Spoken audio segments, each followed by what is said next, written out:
Hello everyone, this is Raheel Ejaz watching Safe Life TV और नेहमते programme में आपको खुशामदीद करता है। और आज हमारे साथ बड़ी खूबसूरत शख्सियत मौजूद हैं जो कहता है राय हक ते जिंदगी दा नूर यस्सु, और उसके बाद उन्होंने कहा असी तकदे हैं राह तेरा यस्सु नासरी। अब बड़े ही खूबसूरत शख्सियत हैं, बड़े ही हमारे अजीज भाई हैं। खुदा ने उनको बहुत सी बरकतों से नवाज रखा है, भाई मून रहील। और हम मून रहील भाई से बात करना चाहेंगे। सलाम मून भाई। सलाम भाई जी। कैसे हैं मून भाई? खैर खैरियत से हैं? जी मैं ठीक हूँ, खुदा उनका शुक्र। आप ठीक है भैया? खुदा उनका फजल। मून भाई, आप कब से खिदमत में हैं? और जैसा कि आपका पहला गीत मैं चाहूंगा कि वो किनके साथ आया था, ये आप खुद बयान करेंगे। सबसे पहले तो मेरा पहला गीत था पास्टर जमील बूटा के साथ, और सिस्टर थी अनीला इसाक, और गीत का टाइटल था राहे हक ते जिंदगी दा नूर यसू, माफ़ करदा गुनाह ते कसूर यसू। बेशक हम उसके खून खरीदे लोग हैं और वो हमारे गुनाहों को माफ़ करता है, क्योंकि माफ़ करने की कुदरत उसी के पास है।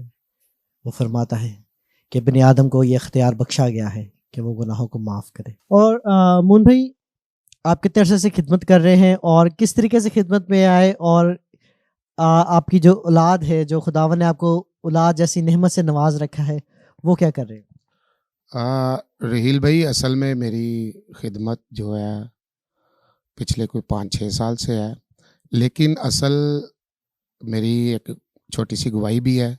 मैं चाहता हूं कि आज मैं सेफ लाइफ टीवी के सेट पर आया हूं, तो मैं आप सबके साथ ज़रूर शेयर करूं ताकि व्यूवर्स भी जो है वो भी जाने। और मेरी गवाही सर इस तरह थी कि मैं सेकुलर सॉन्ग गाता था, तो मेरी अक्सर ना मामा कहते रहते कि भी बेटा, अगर तूने गाना ही है तो खुदा के लिए गाए, आवाज़ भी तेरे पास है, तो कोशिश कर के तू ना खुदा के लिए गा। तो मैं उस वक़्त इस बात को ना समझा, छोटा था, 15-20 साल का था। तो जब खुदावंद की फिर मुझे सोए हुए खुदावंद की आवाज़ आई कि खुदावंद ने कहा कि अगर तू यही काम करना चाहता है तो तू तू मेरे लिए एक दफ़ा खड़ा होके देख। तो मैं फिर भी मैंने उस आवाज़ को ना सुना। तो करते करते इसी तरह मेरी एज जो थी 30 प्लस हो गई। तो फिर मेरी सिस्टर इन लॉ थी, सिस्टर नसरीन, के जिसने मुझे उन दिनों में डेंगू बुखार हो गया था।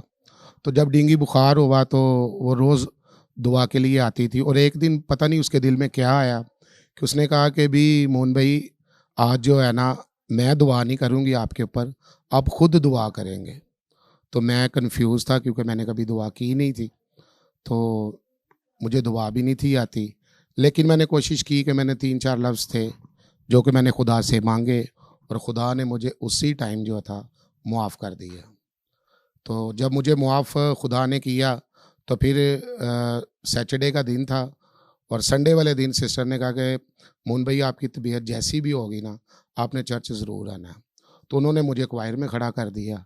तो तबीयत इतनी ज़्यादा ख़राब थी कि मैं खड़ा नहीं हो रहा था। लेकिन वो सिस्टर ने अनाउंस किया कि मोहन भाई, आपसे गुजारिश है कि आप जो है ना स्टेज पे आएँ और आकर मिलकर भाइयों के साथ वर्शिप करें। तो बस ये थी मेरी गवाही। तो मैं जितने भी व्यूवर्स मुझे देख रहे हैं, मैं सभी को ये बात बताना चाहता हूँ कि अगर खुदावंद की आपको कॉल है तो आप उस कॉल को ज़रूर सुनें। Praise the Lord. जैसे उसके कलाम मुकद्दस में फरमान है कि सबत के दिन तेरे पाँव है कलाने से ना रुके। तो आज मैं कहना चाहूँगा कि जो बहन भाइयों के पाँव रुकते हैं वो बंदिश में ना आए। वो कहता है कि मैं तेरे दर पर खटखटाता हूँ, ताकि जो कोई दरवाज़ा खोलेगा मैं उसके पास आऊँगा और उसके साथ खाना खाऊंगा। तो अपने दिलों के दरवाजे हमें खोलने चाहिए। और जैसे आपने मोहन भाई अपने दिल के दरवाजे को खोला और यीशु को वेलकम किया, तो मैं कहना चाहूँगा कि आप भी अपने दिलों के दरवाज़ों को खोलें और यीशु को वेलकम करें, क्योंकि जब वो आपके दिल में आ जाता है तो डर और खौफ ख़त्म हो जाता है। जहाँ पर उसकी हजूरी होती है वहाँ पे कोई भी जादू, टूना, तवीज़, धागा काम नहीं करता, क्योंकि जिस दिल का मालिक यीशु हो उस दिल में और कोई नहीं बच सकता। राहिल भाई, मैं आपके साथ एक और छोटी सी गवाही शेयर करना चाहता हूँ कि जब मैं खुदा में नहीं था तो मेरे पास कुछ भी नहीं था, और जब मैं खुदा के साथ जुड़ा तो मैं एक 21 ईयर से किराए की ज़िंदगी गुजार रहा था। और जब मैं खुदा के साथ जुड़ा तो खुदावन ने आज मुझे 3 मरले का घर और 3 मंजिला और ये मैं खुदावंद की शुक्रगुजारी करता हूँ कि जब मैं खुदा के साथ चला तो फिर खुदा ने मेरे लिए हर दिन एक नया दिन और एक अच्छा दिन दिया। Praise the Lord. वो जिंदगियों को बदल देने की कुदरत रखता है मोहन भाई। और जैसे आपके अभी बता रहे हैं कि आप किराए के घर में थे और आपको खुदा ने अपना ज़ाती घर दिया, तो इसी तरीके से करता है मोहन भाई। अब्राहम अपने घर से खाली हाथ निकला था, किसकी आवाज़ पर? यहोवा की आवाज़ पर। हम नहीं जानते कि उस टाइम उसने कितनी प्रॉब्लम्स, कितनी मुसीबतें फेस की हो, मैं नहीं जानता, लेकिन मैं इतना जानता हूं कि जब वो उसकी आवाज़ पर निकला तो खुदा ने उसको सरफराज किया, और ऐसा सरफराज किया कि फिर बादशाह भी उसके आगे कुछ ना रहे। उसको इतने रेवड़, इतनी बैल बकरियां, गायें, ऊंट, सब कुछ नवाजा कि जिस मुल्क में वो रहता था वो मुल्क छोटा पड़ गया। तो खुदावन जब अपने लोगों को सरफराज करता है तो वो इसी तरीके से मोहन भाई सरफराज करता है, लेकिन सिर्फ हमारा ईमान उस पर होना चाहिए, अपने पूरे दिल और अपनी पूरी जान के साथ उसके साथ चलना चाहिए। तो मैं शुक्रगुजार हूँ कि खुदावंद अपने लोगों को बदल देता है, क्योंकि वो बदलने की कुदरत रखता है। अच्छा मोहन भाई, मैं जानना चाहूंगा कि आप कन्वेंशंस वगैरह पे जाते हैं तो आप कितना हदिया लेते हैं? मुझे कॉल्स आती हैं और कभी मैंने अपने हदिये की डिमांड नहीं की, और मैं यही कहता हूँ कि सर जो खुदा आपको गाइड करेगा वो आप मुझे भी देना, और साथ जो मेरे म्यूजिशियन वगैरह होते हैं उन्हें भी देना है। तो ये उनकी अपनी मर्ज़ी होती है कि वो 4,000 दे दे, 3,000 दे दे, 5,000 दे दे, ये उनकी अपनी मर्ज़ी है। और मैं खुदावंद की शुक्रगुजारी करता हूँ कि मैंने कभी रहील भाई डिमांड नहीं रखी। जब मैं डिमांड नहीं रखता और खुदा मुझे उस जगह से ब्लेस करके भेजता वापस घर। रहील भाई कलाम में बड़ी खूबसूरत आयत लिखी है कि तुम्हें मुफ्त दिया गया और तुम भी मुफ्त ही आगे बांटो। तो मैं तो बस यही सभी को कहना चाहता हूँ कि अपनी डिमांड कोई ना रखे, तो जो खुदा उन पासबानों को हदायत करेगा वो आपको खुद ब खुद ही दे देंगे। और आप पास्टरों के ऊपर मत जाइए, आप अपने खुदा पर ईमान रखिए, और मेरा ईमान है कि आपको कुछ ना कुछ वहाँ से ज़रूर मिलेगा। जैसे कि बड़ी खूबसूरत बात की मोहन भाई ने कि कलाम में जैसा लिखा है कि तुम्हें मुफ्त दिया गया और तुम भी आगे मुफ्त दो। तो ये अच्छी बात है मोहन भाई कि आपने ये बात शेयर की। और मैं कहना चाहूँगा उन खादिमीन से, उन लोगों से कि जो ये इस चीज़ को सोचते हैं या इस चीज़ को समझते हैं, तो उन्हें चाहिए कि वो सबसे पहले अपनी कलीसिया, अपनी क्वायर, ठीक है, अपनी क्वायर को मौका दें, अपनी क्वायर को बढ़ाएं, अपनी कलीसिया से चंदा लें, खुद पॉकेट से डालें और अपनी क्वायर के गीत करवाएं, ताकि आपकी क्वायर इस काबिल हो कि वो वर्शिप कर सके, और फिर आपको ज़रूरत नहीं है आप किसी वर्शिपर को बुलाएंगे। फिर आपकी क्वायर में वो बात होगी, वो क्वालिटी होगी कि वो कर सके। और वर्शिपर के लिए मैं कहना चाहूँगा कि जैसे बड़ी खूबसूरत बात की मोहन भाई ने, तो यकीनन हमें मुफ्त दिया गया तो हमें मुफ्त देना चाहिए। सरफराज करना, इज्जत देना, ये सब कुछ खुदावंद के अख्तियार में है। और वो 12 साल के चरवाहे को बादशाह बना देता है और फिर उससे अहद भी करता है कि तेरा तख्त सदा रहेगा। और आज हम बड़े फख्र से कहते हैं कि दाऊद के घराने से यसु नासरी के लिए। तो हमें ईमान होना चाहिए कि वो जो 12 साल के चरवाहा को बादशाह बना देने की कुदरत रखता है, जिसके वादे सच्चे हैं, पुश्ता पुश्त हैं, हम उसके साथ चलते हैं। और वो कहता है मुझे देकर देखो, तो वो आपका दिया कभी रखता नहीं, बल्कि उसको 100 गुना बढ़ाकर, 10 गुना नहीं 100 गुना बढ़ाकर वो आपको लौटा देता है। एक बार सिर्फ साफ दिल से, सच्चे दिल से हमें उसके साथ चलने की जरूरत है। Praise the Lord. और मुन भाई, मैं चाहूंगा कि आप न्यू वर्शिपर्स, आप उनके लिए क्या मैसेज देना चाहेंगे?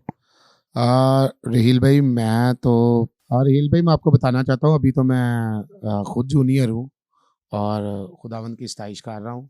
तो मैं जितने न्यू वर्शिपर हैं उनको मैं यही मैसेज देना चाहता हूँ कि आप अपनी डिमांड रखें ज़रूर, लेकिन ये डिमांड ना रखें कि जी मैं इतना बड़ा वर्शिपर हो गया हूँ, मैं हदिये के बगैर गाता नहीं हूँ। आप ज़रूर उस जगह पे जाएं और उन्हें कहें कि जो खुदा आपको आपके दिल में डालता है आप वो हमें हदिया दें, और हम आकर खुदावंद की सताइश आपके गिरजाघरों में या कन्वेंशंस पे या किस जगह पे भी हैं उस जगह पे आके हम सताइश करेंगे। अच्छा, मोहन भाई ने बड़ी खूबसूरत बात की, लेकिन मैं इसमें बात आपके साथ ऐड करना चाहूँगा कि जो खुदा बरकत देना जानता है वो बरकत बंद कर देना भी जानता है। तो ये हम पर डिपेंड करता है कि हमने अपनी बरकत जारी रखनी है या बंद करवानी है। जैसा आप पुराना आयतनामा पढ़ें तो कई बार अपनी बरकत इसराइलियों ने बंद करवा दी।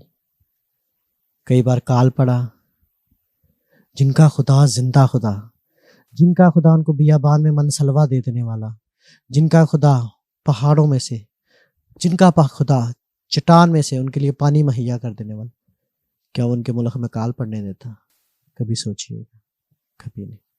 क्या उन्हें फलस्तीनियों का गुलाम होने देता? कभी नहीं। क्यों? क्योंकि जब हम अपने खुदा के साथ दगा करते हैं तो हमारे साथ ऐसा करता है। वो माफ कर देने वाला है, वो गयूर खुदा है। लेकिन अफसोस कि हमें बस यही कहा जाता है कि वो माफ कर देने वाला है। अगर हमें थोड़ा सा पुराने अहदनामा के हिसाब से भी देख लें, क्योंकि जैसे यीशु ने फरमाया कि मैं शरीयत को ख़त्म नहीं बल्कि पूरा करने आया हूँ, तो यकीनन अब जब हिसाब होगा तो वो आसमान पर होगा। तो हमें उस हिसाब के लिए तैयार होना है, हमें उसकी निजात के लिए तैयार होना है, हमने उन लोगों में तैयार होना है जो कदूस कदूस कहने वाले हों। Praise the Lord brother. तो मुन भाई, मैंने कोई गलत बात तो नहीं की? आप क्या समझते हैं कि बनी इसराइल के ऊपर जो मुसीबतें आई, जो आफतें आई, वो क्यों आई? वो इसी वजह से आई थी रोहेल भाई के हम लोग जो है ना खुदा को कुछ तो जानना नहीं थे चाह रहे, तो जो जानना चाह रहे थे उनको भी मना किया जा रहा था कि आप खुदा के पास ना जाएं या खुदा के साथ मिलकर ना करें काम। तो इसी वजह से ही फिर अगेन बाय अगेन आफतें आती गई। तो बाकी चीज़ें आपके सामने ही हैं सारी। अच्छा, अक्सर मून भाई कमेंट्स आते हैं या लोग कहते हैं कि जी यार उसको अच्छा गीत नहीं गाना आता, यार उसकी आवाज़, वो कोई आवाज़ है पंजाबी में, ठीक है यार, वो कोई आवाज़ है, वो क्या गाते हैं यार, कुछ समझ नहीं लगती, उनको समझाएं, उनको ये तो उनको वो। तो आप क्या कहना चाहेंगे ऐसे लोगों के लिए? और हिल भाई, बात फिर वही आ गई कि आपने एक और अच्छी बात की। असल में हमें सिर्फ ये करना चाहिए कि हम जो प्रस्तिश कर रहे हैं वो कर किसकी रहे हैं। आपका सवाल है कि हम प्रस्तिश कर रहे हैं तो किसकी कर रहे हैं, तो हम तो प्रस्तिश जिंदा खुदा की कर रहे हैं। लेकिन एक बात और भी है कि जो हमारे सीनियर्स हैं, हमारे जिस तरह के मेरे उस्ताद जी हैं, उनका कहना ये था कि बेटा जब कभी भी आपने अगर कैमरे के सामने आना तो कोशिश करें कि सीख कर सामने आए, ताकि कोई इस तरह के कोई सवाल आपके ऊपर ना करे। लेकिन बात करना जो आपकी बात है मैं उसको अब पूरा करना चाह रहा हूँ कि हमें इस तरह नहीं कहना चाहिए। आप सिर्फ इस बात को देखें वो कम गा रहा है या ज़्यादा गा रहा है, लेकिन गा वो खुदा के लिए रहा है।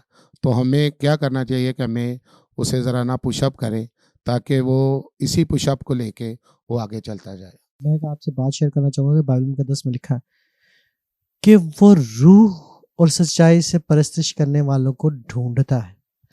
कहीं ये पे नहीं लिखा हुआ कि वो सुरीलों को ढूंढता है। तो हमें ये देखना है कि हम कितनी रूह और सच्चाई से परस्तिश करते हैं, हम कैसे परस्तिश करते हैं, हमारे हालात क्या है। और जैसा भी आपने कहा कि मैं किराए के घर पे रहता था और इन कंडीशंस में था, लेकिन आपने रूह और सच्चाई के साथ जब उसके साथ जले, तो जब आप उसके साथ चले तो फिर उसने आपको सरफराज किया। हाँ हिल भाई, सारी बातें आपसे पहले मेरी हो चुकी हैं। तो यही बात है कि जब आप खुदावंद की रूह और सच्चाई से प्रस्तिश करेंगे, तो मेरा तो यही कहना है, ईमान भी है, कि जब आप खुदा के साथ चलते हैं तो फिर खुदा आपके लिए हर एक दिन एक नया दिन देता है आपको। और ये मत सोचे कि मुझे क्या मिलना है, ये खुदा आपके लिए बेहतर प्लान जानता है कि उसने आपको क्या देना है। जिस तरह कि मैंने पहले बताया कि मैं एक किराए किराए की ज़िंदगी गुजार रहा था, जब मैं खुदा में आया तो फिर हर दिन मेरा जो है ना चेंज चेंज बाय चेंज होता गया। और उसी किराए को खुदावन ने मुझे गिफ्ट किया कि अब तूने किराए पे नहीं, अब तूने एक जिस तरह के अपने घर की ज़िंदगी को गुजारना है। तो मैं खुदावंद की इस बात पे शुक्रगुजारी करता हूँ। अभी मोहन भाई आपके साथ बात करते करते मुझे एक बात याद आई, और मैं चाहूँगा कि इंटरव्यू काफ़ी लंबा हो चुका है, तो मैं चाहता कि इसको वाइंड अप करें, लेकिन वो मैं बात आपके साथ शेयर करना चाहूँगा कि खुदावंद यीशु मसीह के जो रसूल थे,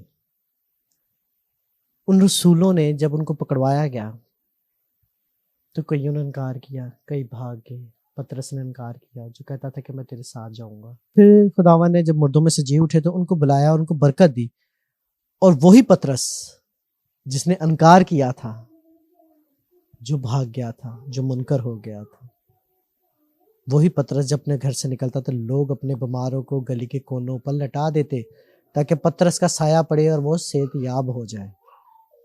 तो ये ईमान है। आज जो लोग बेचारे हल्की फुल्की करके परस्तिश कर रहे हैं, नहीं गला अच्छा, कुछ नहीं है, कोई प्रॉब्लम, आप करें। यकीनन वो खुदा जो सरफराज करने वाला है, जैसा उसके कलाम में लिखा है, इज्जत तेरी वदाएगा यकूब दा खुदा, तो वो आपकी इज्जत जरूर बढ़ाएगा। दावे के साथ कह सकता है कि वो इज्जत बढ़ाएगा। क्यों? क्योंकि वो अपने नाम की गैरत रखने वाला है, और जो कोई उसके नाम के साथ चलता, जो कोई उसके साथ चलता, उसको कोई ललकारे तो वो यकीनन खुदा को ललकारता है। और इल भाई, मैं आपको एक छोटी सी बात कहना चाहता हूँ कि कुछ बच्चों को चाहिए कि ये ज़रूरी है कि उस्ताद पकड़े, उनसे सीखें, अच्छा सीखें, ताकि जब अच्छा सीखेंगे तो वो अच्छा गाएंगे भी, अच्छे काम भी करेंगे। क्योंकि हर एक काम में तरबियत का होना ज़रूरी है। चाहे वो आप वर्शिप ले लें या किसी जॉब पे चले जाएं, अगर आपका उस्ताद होगा तो वो आपको अच्छा सिखाएगा भी और अच्छा बताएगा भी। सर जी बिल्कुल, ये आपने बड़ी अच्छी बात की कि उस्ताद के बगैर तो कुछ नहीं है। आप देखें कि खुदावंद ने अपने शागिर्दों को सिखाया, ठीक है, और तभी वो जाके निकले, ठीक है, उनको इख्तियार बख्शा। तो जब तक इंसान कभी सीखेगा नहीं तो वो कैसे कर सकता है? और मैं समझता कि वो सरासर झूठ बोलता है जो कहता है जी मेरा उस्ताद कोई नहीं। गॉड गिफ्टेड होना, ऐसा नहीं है, काफी लोग ये वर्ड यूज करते हैं। ऐसा नहीं है। आप अपने अंदर से जांचे अपने आप को छाने, आपको पता चलेगा कि आपका उस्ताद कौन है। कईयों ने इंडियन गानों से सीख लिया, कईयों ने गीतों पे सीख लिया, गा गा कर, सुन सुन कर। तो इसका मकसद ये नहीं कि उनका उस्ताद कोई नहीं, उनका उस्ताद है जिनको उन्होंने सुना। फख्र से बताएं कि हमने इनको सुना और खुदा ने हमें बरकत दी। क्यों? क्योंकि वो दिल और गुर्दों के भेदों को जांचने वाला। तो उसने जब जाना आपके दिल को और गुर्दों के भेदों को, तो उसने आपको बरकत दी। क्यों? क्योंकि वो जानता था कि आपको इस चीज की नीड है। आपके उस्ताद हैं। वेरी नाइस आंसर, सही कह रहे हैं आप। मैं चाहूँगा कि सर जी आप वो लोगों को चाहिए कि उनके वो ज़रूर उस्ताद बनाए। बहुत से उस्ताद हैं। Thank you so much Mohan भाई कि आपने अपना कीमती टाइम हमें दिया। खुदावंद आपको यूं ही इस्तेमाल करता रहे अपने जलाल के लिए। अरे हिल भाई, थैंक यू सो मच आपका भी कि आपने अपना बड़ा कीमती टाइम हमें आज अपने सेफ लाइफ टीवी पे दिया। तो मैं दिल से दुआ देता हूँ आपको और आपकी फैमिली को कि खुदावंद आप सबको अपने नाम के लिए, अपने काम के लिए और अपने जलाल के लिए कसरत के साथ इस्तेमाल करें। God bless you. God bless you all. Thank you.